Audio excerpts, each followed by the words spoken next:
Yeah, I'm not sure I'm liking where NECA is headed with all this watch. Giselle said there's a new grand dame in town. Rach, you gotta say it right. It's Grand Dame. Oh, excuse me, grand dame. I apologize. I don't even know who to look at when I say that now. I apologize. This is at BravoCon. Why? Because we haven't had the opportunity to meet you just yet, and we will. Do you take that title on? Because heavy is the crown. Do you agree with that? And why would Giselle say that about you? Then I'll get on We you. can't give away the season. What's going on? Okay, well, does she agree? I think Giselle's a very intelligent person, and she did not make any errors in her assessment. So I will allow you guys to watch and see how the season plays out. But she's a very intelligent individual. Mm.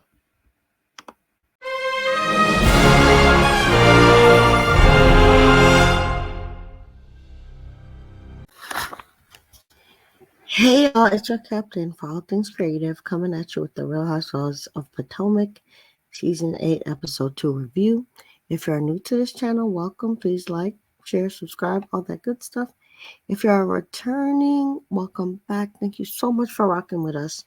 And let's get into this review. Just so you know, this is a very quick review, but if you want a longer review, definitely check out the Lean Mondays at 8:30. There's a fun panel there. I recommend it. Now, we start off with Ashley and Sheila meeting to get plans for Ashley's housewarming, which is the main big event of the episode. Even though Sheila's Ashley's mama, she cannot make it. But we find out that Naneka, the new housewife, is invited and Candace is not. So Sheila's mom kind of refreshes the audience about, Michael and Candace's lawsuit by, asking Ashley about it. And Ashley says she can't really speak about it since she doesn't know about it and Michael's not telling her about it.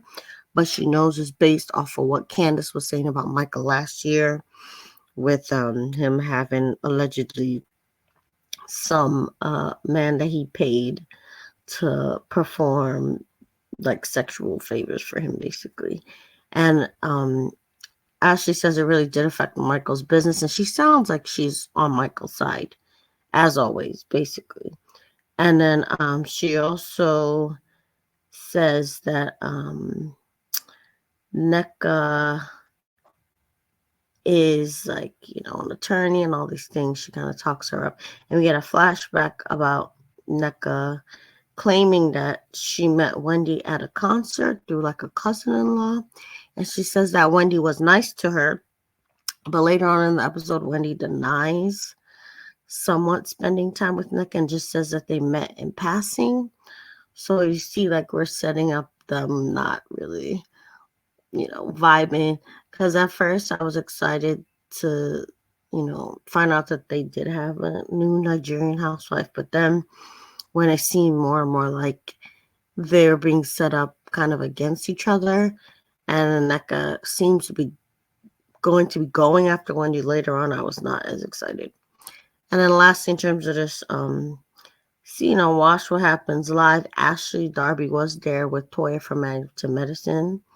And Ashley had said that she and Michael had separate rooms in the Bahamas, but like adjacent doors. So Michael's not invited to the housewarming, but clearly he's in her life, and I don't think they're getting divorced. Next, we see Karen and Mia meet. Karen shades Mia with an acquaintance handshake when Mia kind of goes in for a hug. And it's clear that Karen is not featuring Mia, especially since in the last season she kind of sided with Charisse and the Mean Girls and going after her and spreading rumors. And Karen confronts me about all them rumors she spread.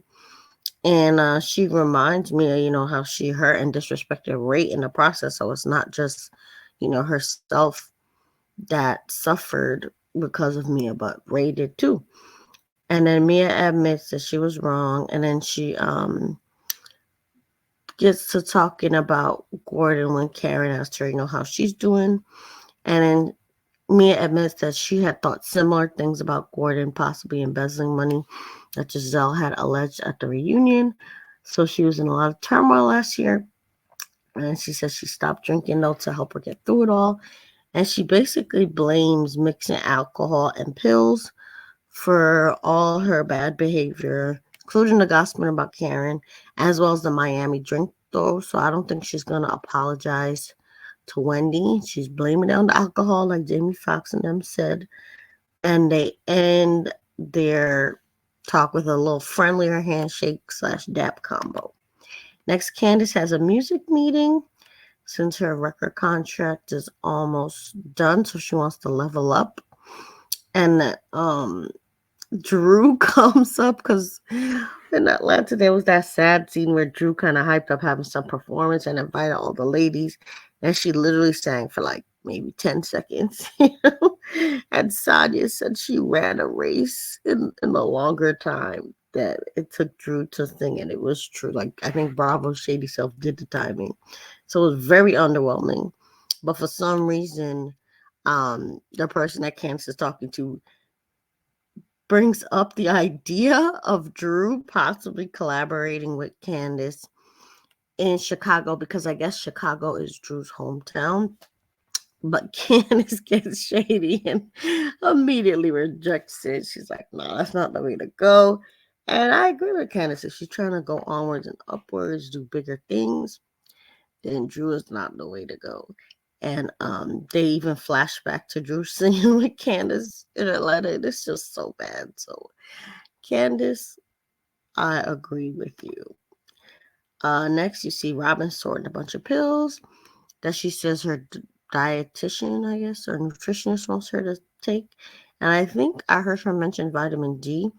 And for people that are vitamin D deficient, that is a big vitamin in terms of your mood and your overall health. So it's very important to keep up with all your vitamin D and, similar nutrients and minerals like calcium, which are important for women. And then we see Juan and Robin have another struggle scene, which is so sad to watch because you basically found out that Robin is Juan's parrot since she brings up the Juan intervention, with the girls, the intervention, and he yells at her kind of that he does not care.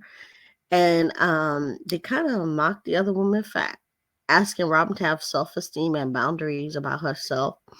And then they do this kind of fake fight where Juan's like, come on, get mad at me, screaming. Robin's like, I'm not mad. And it's so whack. And then they get even more whack when they talk about that lawsuit with the basketball player who allegedly um, was, getting victimized by a coach who catfished him and then ended up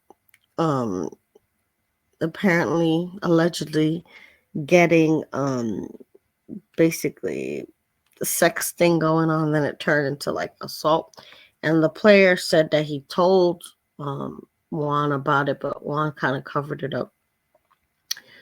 And they basically said, well, the coach has mental problems, so leave him alone. So he was like protecting the coach more than the player, according to, the lawsuit, allegedly.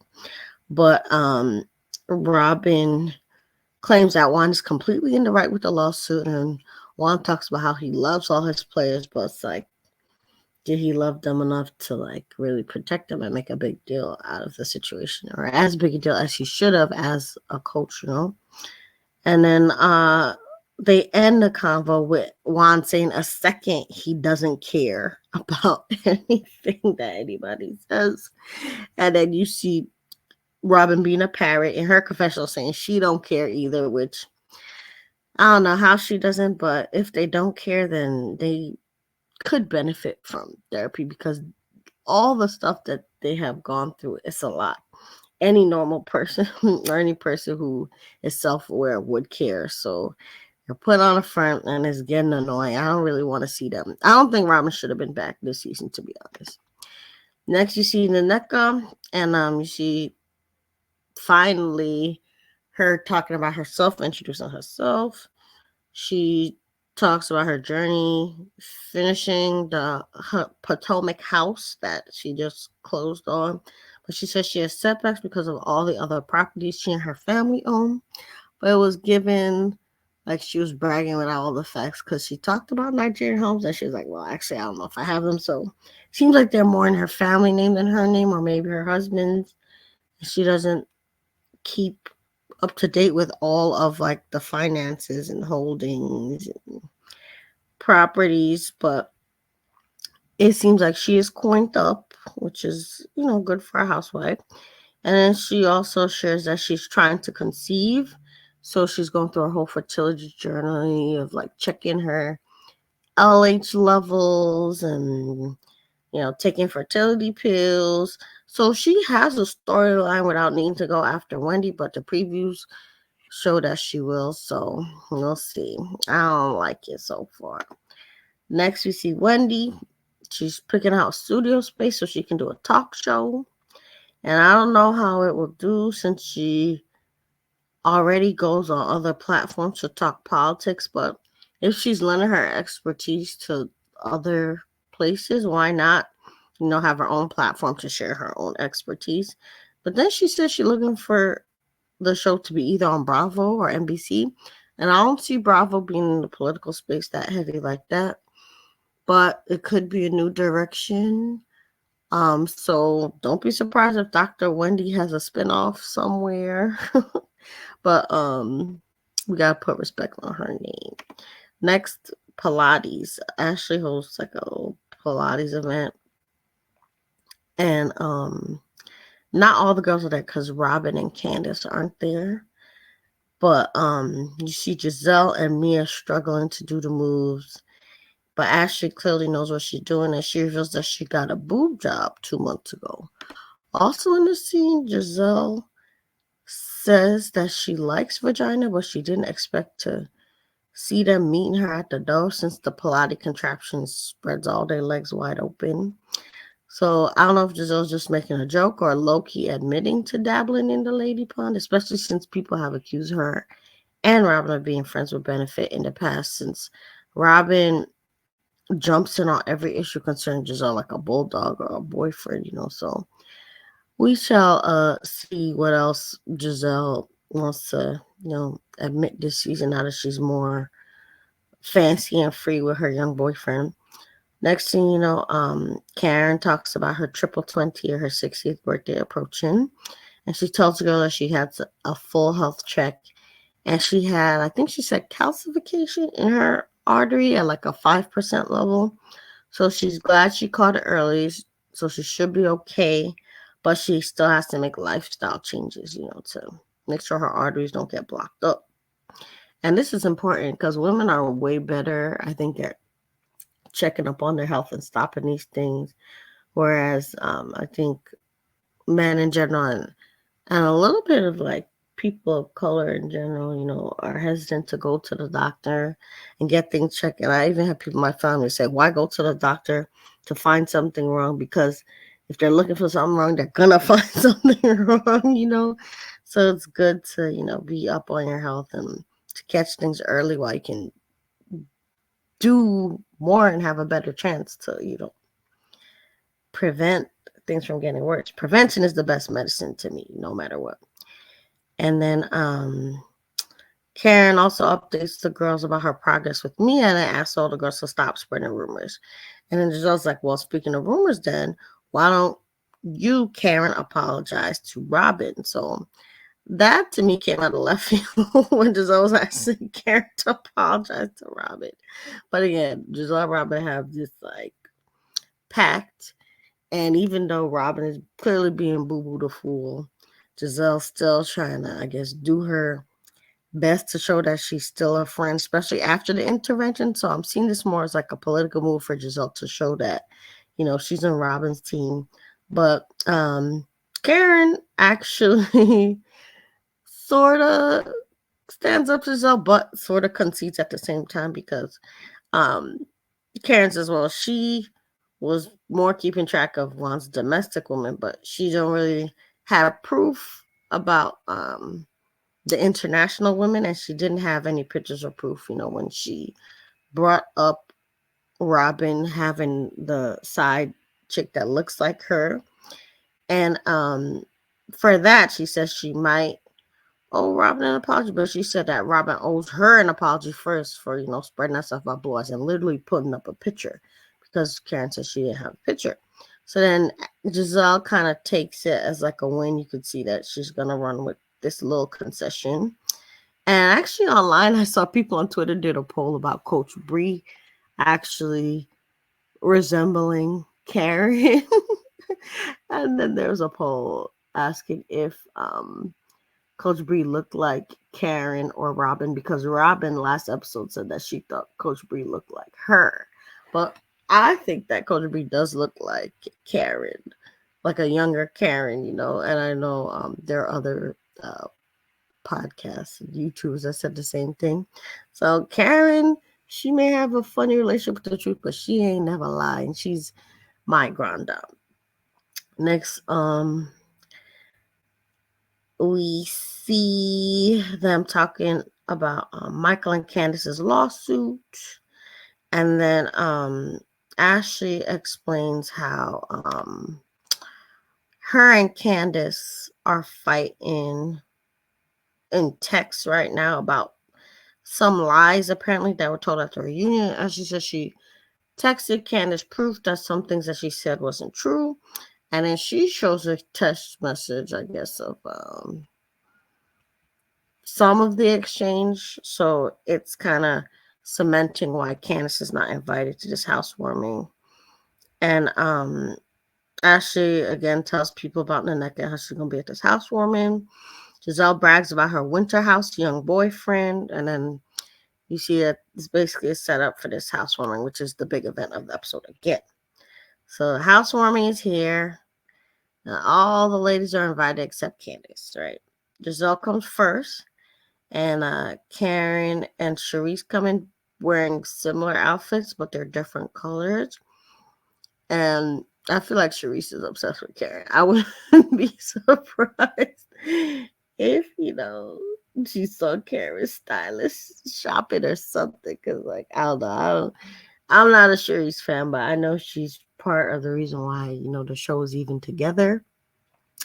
And, Charisse and Robin are kind of like the two basketball wives who were in that world together. So I know they're legit friends, but I could do without Robin and Charisse anyway. So then Wendy comes in and she shades Mia for being a liar. And she said something about also like, is this a child event or a childish event? And I think Wendy is still upset at Mia for the drink throwing. The fact that Mia is not apologizing is so whack. And again, this blaming the alcohol thing is not going to go far with Dr. Wendy. I think Mia knows that's a flimsy excuse. That's why she can't even appear before Wendy correctly with that lie. She really has to try to apologize to Wendy, but I don't think she will, because Wendy, I think, was a little hard on her that first season that Mia was there. But Dr. Wendy, sorry, has every right to, be upset because Mia crossed the line with the throwing the drink and being physical. Next, Robin comes in, finds Giselle, of course. And then Nneka comes in, and Giselle says she likes Nneka, and Mia also says that Nneka has this Violet Girl vibe that she likes. And then Wendy and Ashley have a one-on-one away from the girls in Ashley's house. This is like the end of the episode. So Wendy basically first compliments Ashley and says, her home feels like it's full of love, and that's like the number one thing that's important for her girl. So she applauds Ashley for creating a lovely home. And then she then confronts Ashley about, the Happy Eddie rumors that her and Deborah had spread last season about Eddie looking at Deborah. And even though Wendy and Eddie laughed about it, Wendy's right to check Ashley and say, don't play with me and my husband, So then Ashley kind of seems like she's listening, but of course Ashley gonna be her old messy self, because then she tells Wendy about what Nneka said about her not being a medical doctor. And you see the conversation where it was kind of shady, where Nick was like, wait, why y'all calling her doctor? Is she a medical doctor? And Ashley's like, no. And then she's like, oh, so she's just a philosophy doctor. And again, NECA, she has no right, to be shading women like that, because a PhD is still very respectable. So like there's no reason to shade her on that. And then there's also a flashback about the Osu rumors, because some blog came out saying that Wendy and her family are basically outcasts in the Nigeria ethnic group situation, and based on religion. They were basically saying that that's the reason why Eddie's family also was so against Wendy. And I do think there's a backstory there about why Eddie had to cut off his family, why they didn't even show up to their child's, birthday. And I think the blogs were guessing at why. So I think Wendy and her husband, if they can, it would serve them best to, explain, well, why did y'all have such a problem with Eddie's family? And it could be painful, and again, everybody has some discretion in what they choose to share with the cameras, but as long as they don't explain them, people are gonna gossip and assume. And I'm just disappointed in NECA for feeding into the blogs, especially since she's Nigerian herself. This is her chance to, be there for her Nigerian sister. But instead, again, she's like taking the low hanging fruit, being in a mess with Ashley. And Wendy kind of explains that whole Osu rumor is just a rumor and is very old. Apparently, I don't know about it. So if people in the comments want to talk about it, she's saying that it's based on ancient Nigerian gods, and there were people who were either dedicated to or kind of sacrificed their life to serve these gods, and then they were outcasted by people. So she said if she were Osu, then nobody would mess with her. Like she wouldn't even had anybody at her, like events. And they show flashback of like, people in the community being at her events with their geles, their head wraps, and dancing around. So Wendy is not an outcast. She does not look like an outcast on the show, since she, has a lot of Nigerian people that love her. But she said if she was Osu, she would not have any Nigerian friends at all. So that Osu thing is very ancient stuff, and it does not apply to her. And I'm going to go ahead and believe Dr. Wendy, because, I know her long. I trust her, and NECA just seems like she's doing this for clout, or just caught up in Ashley's mess. So maybe if she gets out from under Ashley, her and Wendy could really, learn from each other and not spread gossip and make assumptions. But for now, especially with that bravocon stuff about the Grand Dame and Giselle propping, NECA up to come at the dream team, which is Wendy and Karen and Candace. I don't see them having a path forward, but who knows. So that was the episode. It wasn't the most dramatic, but it's setting up the seeds for more drama to come. So make sure you say your thoughts in the comments. Make sure to like, share, and subscribe if you haven't already. And remember, you're the master of your fate and the captain of your soul.